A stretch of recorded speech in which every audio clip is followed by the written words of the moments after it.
প্রত্যেকের ঘাড়ে থেকে মাথাটা আলাদা করে দিব। জোরে বলে সুবহানাল্লাহ। আমার মা বোনেরা খেয়াল করে শুনুন। কিন্তু ওমর ফারুকের কথা শুনে আবু বকর বলতেছে, ভাই ওমর ফারুক, এমন কথা তুমি বইলো না, চলো আমরা নবীজির খোঁজ করতে যাই। খোঁজ করতে করতে দেখে মদিনার থেকে 3.5 মাইল দূরে একটা পাহাড়, আর পাহাড়ের কিনারায় কিছু উট, কিছু বকরি, কিছু রাখাল ভিড় করে আছে। সেখানে চলে গেলেন।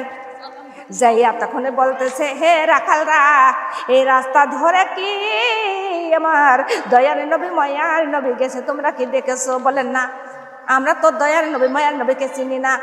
কিন্তু যাই হোক, আজ 3 দিন যাবত এখানে আমরা উট বকরি চড়াইতে এসেছি, কিন্তু আমাদের বকরির বাচ্চা বকরির দুধ পান করে না, উটের বাচ্চা উটের দুধ পান করে না, কোন উট ওরে মুখে ঘাস দেয় না, কোন বকরি একটা ঘাসে মুখ দেয় না।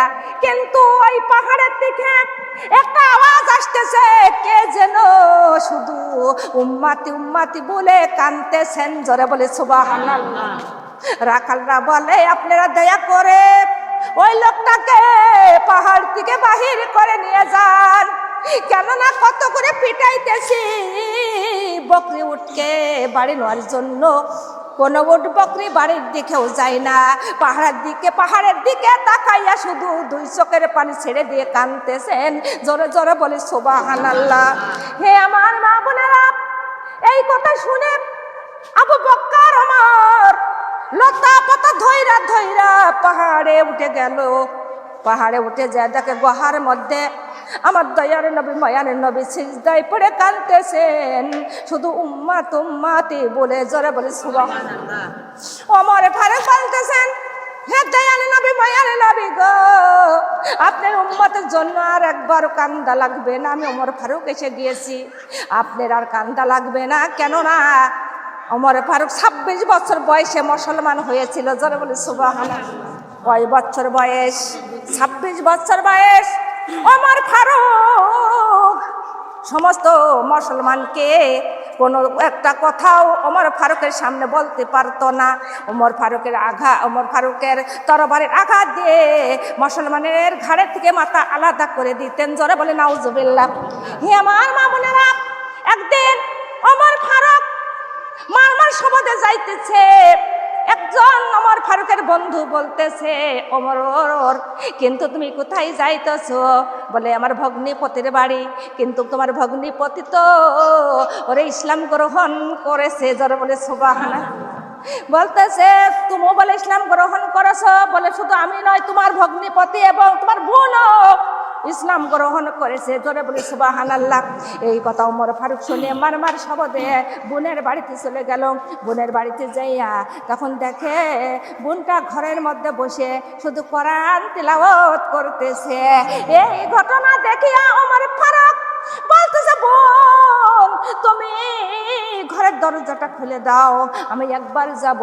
বোনটা বলতেছে, না ভাই না, এই ঘরের মধ্যে তোমার আসতে দেওয়া যাবে না। কেননা তুমি হলো না পাক, তুমি গোসল করে এসো ভাই, ওযু করে এসো, পাক পবিত্রতা হয়ে আসো, আমি ঘরের দরজাটা খুলে দিব ভাই। সঙ্গে সঙ্গে ওমর ফারুক গোসল করে পাক পবিত্র হইয়া ঘরের দরজার কাছে আসলেন। আসিয়া বলতেছে, বুবু আপনি ঘরের দরজাটা খুলে দেন, কি পড়তেছেন একবার আমার পড়ে শোনাইয়া দেন। জোরে বলে সুবহানাল্লাহ। ঈমান দেওয়ার মালিককে, হিদায়াতের মালিককে আল্লাহ। আল্লাহ ছাড়া কারো হিদায়াত দেওয়া যাবে না। হে আমার মা বোনেরা, ওমর ফারুক সঙ্গে সঙ্গে ঘরের মধ্যে ঢুকে বলতেছে, বুবুরে তুমি কি পড়তেছে একবার পড়ে শোনাও। তখনই তার বোনটা পড়তে লাগলো, বিসমিল্লাহির রহমানির রহিম, আলহামদুলিল্লাহি রাব্বিল আলামিন। হে আমার মা বোনেরা, কিন্তু এই 2টা আয়াত যখন পড়লো তখন পড়ে শোনাছে যে করুণাময় দয়ালু তিনি আল্লাহ, আল্লাহ ছাড়া কেউ আছে দ্বিতীয় কেউ নাই। যখন আর প্রশংসা একমাত্র করবা আল্লাহকে। কার? জোরে বলেন আল্লাহকে। আমার মা বোনেরা, কিন্তু এই কথা শুনে ওমর ফারুক বলতেছে, বুবু গো, কিন্তু সেই দয়ারে নবী মায়ারে নবী কোথায় গেলে আমি পাবো? তখনই বলতেছে, অমুক জায়গা যাও, অমুক দরবারে আমার তিন নবী মায়ার নবী আমার দয়ার নবী বসে আছেন, ওখানে গেলেই তুমি পাইবা।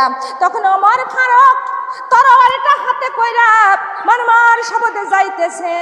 এমন সময় হযরত আলী, আবু বকর সবাই উঠে খাড়াইলো। খাড়ায় বলে, দয়ার নবী মায়ার নবী গো, ওই ওমর ফারুকের তরবারির হাত থেকে আজকে আমাদের কারোর বাঁচার ক্ষমতা নাই। কেননা দেখেন মারমার শব্দে এখানে আসতেছেন, না জানি আমাদের আজকে কারোর বাঁচার উপায় নাই। আমার দয়ার নবী মায়ার নবী বলল, ও আবু বকর, হযরত আলী, তোমরা হলে একটু শান্ত হও, কিন্তু তোমরা একটু তাকায়া দেখো ওমর ফারুকের চোখের দিকে। ওরে ওমর ফারুকের চোখে শুধু ময়া আর ময়া, জোরে বলে সুবহানাল্লাহ। কিন্তু ওমর ফারুক আসতেছে, না জানি এখানে আসা মাত্র তার ঈমান ফিরে যেতে পারে এবং কালিমা পড়ে মুসলমানও হতে পারে। জোরে জোরে বলে সুবহানাল্লাহ। ওমর ফারুক ওই দরবারে পৌঁছে গেল। দরবারে পৌঁছে যাওয়ার পরে বলতেছে, আল্লাহর নবী গো, আপনি সত্যতা আল্লাহর নবী, কিন্তু আমি আজকে গ্রহণ করে নিলাম, কিন্তু আপনি দেরি করবেন না, আমাকে পড়াইয়া দেন লা ইলাহা ইল্লাল্লাহু মুহাম্মাদুর রাসূলুল্লাহ সাল্লাল্লাহু আলাইহি ওয়াসাল্লাম। কিন্তু কালেমা পড়ে যখন মুসলমান হলেন, ওমর ফারুক তরবারিটা হাতে করিয়া বললেন, হে কাফের গন্ডা, শুনে নাও, এই তরবারির আঘাত দিয়ে কত মুসলমানের ঘাড় কাটেছি আমি, আর আজকে দেখে আমি মুসলমানের দলে মুসলমানের পক্ষে হয়ে গেলাম। আর আমার সামনে যদি কোনো কাফেররা যদি মুসলমানের বিরুদ্ধতা কথা বলে, এই তরবারি দিয়ে তার ঘাড়ের থেকে মাথাটা কেটে আলাদা করে দিব। জোরে বলে সুবহানাল্লাহ। হে আমার মা বোনেরা, এমন কথা যদি কেউ বলে, কোন কাফেররা মাথা তুলতে পারে? কথা বলেন, কোন কাফেররা কি কথা বলতে পারে? পারে না। দুনিয়ার মা বোনরা, আল্লাহ বলেন, ওয়ালিল্লাযিনা কাফারু বিহি রাব্বিহিম আযাবু জাহান্নামা বিসাল মাসির। আল্লাহ বলতেছেন, আরবের একটা কথা, সহ্য পরিমাণ কথা যারা অমান্য করবে তারা কাফের হয়ে জাহান্নামে যাবে। আর জাহান্নামটা বড় জঘন্য স্থান। জোরে জোরে বলে নাউযুবিল্লাহ। কাফের হওয়া কি যাবে? কথা বলেন, কাফের আর মুসলিমের পরিচয় কি? যারা মুসলমান তারা কোনোদিনও এক ওয়াক্ত নামাজ ছাড়ে না, আর যারা কাফের তারা কোনোদিন নামাজ আদায় করে। জোরে বলেন, আদায় করে না। নামাজের প্রতি তাদের কোনো মহব্বত আছে? কোনো ইসলামের প্রতি কোনো মহব্বত, কোরআনের প্রতি মহব্বত আছে? না। ইলাহা কালিমা লা ইলাহা সুবহানাল্লাহ আলহামদুলিল্লাহ লা ইলাহা কালিমা লা ইলাহা। কবর ডাকে, কবর বলে ডাকিয়া, কবর বলে ডাকিয়া, গরিব ধনীর আমি চিনি না। নেক আমল না থাকলে বান্দা হব দোজখের বিছানা। নেক আমল না থাকলে বান্দা হব আগুনের বিছানা। কালিমা লা ইলাহা, কালিমা লা ইলাহা। কবর বলে ডাকিয়া, কবর বলে ডাকিয়া, গরিব ধনীর আমি চিনি না। নেক আমল না থাকলে বান্দা হব দোজখের বিছানা। নেক আমল না থাকলে বান্দা হব দোজখের বিছানা। কালিমা কালিমা লা ইলাহা কবর বলে ডাকিয়া, কবর বলে ডাকিয়া, কোটিপতির আমি চিনি না। নেক আমল না থাকলে বান্দা হব আগুনের বিছানা। নেক আমল না থাকলে বান্দা হব আগুনের বিছানা। কালিমা লা ইলাহা, কালিমা লা ইলাহা কবর বলে ডাকিয়া, কবর বলে ডাকিয়া, চেয়ারম্যানের বিবির আমি চিনি না। নেক আমল না থাকলে বান্দা হব 26 বিছানা। নেক আমল না থাকলে বান্দা হব পোকে জোকের বিছানা। কালিমা লা ইলাহা, কালিমা লা ইলাহা কবর বলে ডাকিয়া, কবর বলে ডাকিয়া, এমপির বিবির আমি চিনি না। নেক আমল না থাকলে বান্দা হব পোকে জোকের। নেক আমল না থাকলে বান্দা হব ডাই পিঁপড়ের বিছানা। কালিমা লা ইলাহা, কালিমা লা ইলাহা, কালিমা লা ইলাহা ইল্লাল্লাহু মুহাম্মাদুর রাসূলুল্লাহ সাল্লাল্লাহু আলাইহি ওয়াসাল্লাম। হে আমার দুনিয়ার মা বোন গো, কিন্তু নেক আমল যদি না থাকে কবর তার চেনবে কি? জোরে বলে, কবর চেনে কার? নেক আমল আওলা সম্মানিত দেয়। ও আমার মা বোনেরা, যার নেক আমল থাকবে না কবর তাকে চেনবে না। চেনবে কি? আমার মা বোনেরা বলতেছিলাম, কিন্তু সেই দিন থেকে ওমর ফারুক মুসলমান হইয়া গেল। জোরে বলে সুবহানাল্লাহ। বয়সটা 26, বয়সটা কত?